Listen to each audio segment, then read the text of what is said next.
Hello mga mi! Subali ayan, bago kami tumawid ng Iceland nakaraan, ay dumaan muna kami dito sa Tep Cafe. Located po yan sa Karatagan, Piudoran, Albay. Tara, pasok tayo. Ayan, ang ganda ng place niya, in fairness.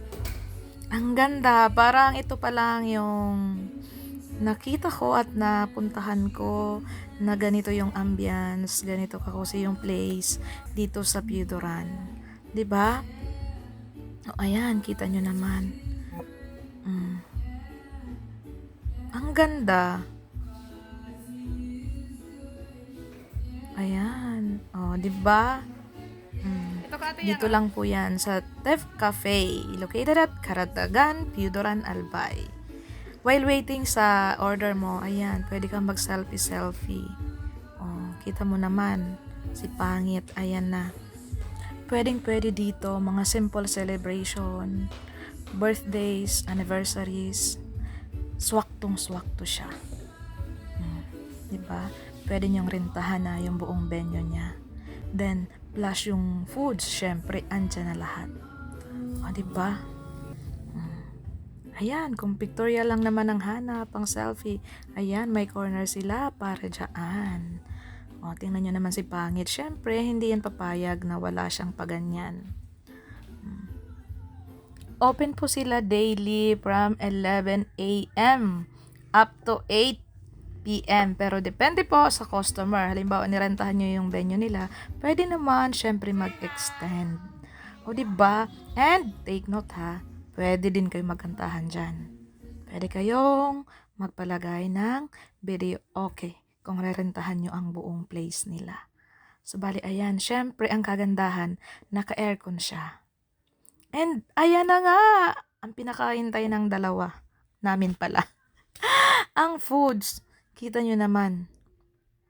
Ayan, ang lasagna. Ang sizzling pork nila. O, diba? Sizzling chicken. Ang sarap. Hindi ka nalugi. Murang-mura, 'di ba? 110 sizzling pork and chicken nila. O sa 110 pesos mo saan ka pa? And ito, yung lumpia nila, ang mura niya, 180 pesos lang. Ang dami na. Actually, hindi namin naubos yung pagkain namin kasi 2 bata yung kasama ko.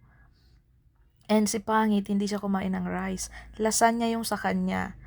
Oh. Tapos si Kuya naman, si Kulit, nako yung sisig ang nilantakan niya. Ang dami ko pa sanang gustong tikman sa menu nila. Ang kaso nga lang, bitin kami sa oras.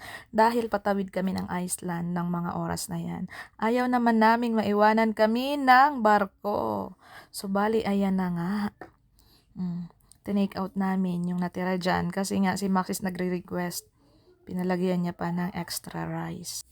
At dahil nga masyado kaming maaga sa usual na business hours nila, 9:30 a.m. pa lang nandyan na kami. Mabuti na lang, medyo malakas kami sa may-ari niyan, di ba? Pwede kayong mag-early reservation sa kanila.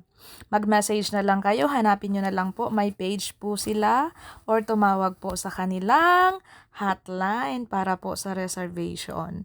Para hindi na po magahol sa oras, di ba? Pupunta kayo dyan, kakain na lang ng bonggang-bongga. Gang dito na lang mga mi. Samahan niyo ulit ako sa marami pa nating biyahe at mga food trip. Hanggang sa muli!